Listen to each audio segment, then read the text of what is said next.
Voy a dar la palabra a Par, que quiere comentarnos. Que creo que me toca. No haber salido, pues ahora me estoy.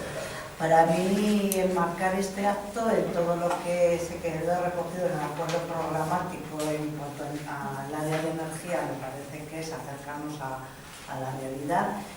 También comentaros que desde la estrategia de desarrollo de la comunidad este es un eje importante por el que va a apostar el gobierno. No está todavía haciendo la estrategia, pero ya está posicionado la eficiencia energética y las energías renovables como eje de desarrollo para seguir en la tendencia de la comunidad.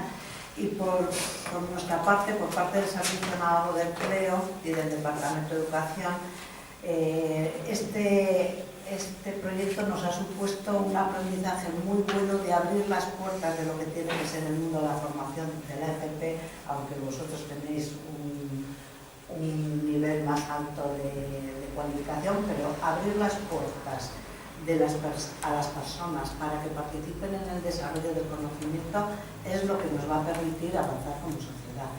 Y que dar la oportunidad a las personas desempleadas de que tengan otra manera de enfocar la vida, de enfocar las cosas, de enfocar su trayectoria profesional, también me parece que es importante para ir cambiando y evolucionando como sociedad, de que seamos activos, de que seamos participativos y que generemos entre todos una mejor sociedad, que vivimos mejor, ¿vale?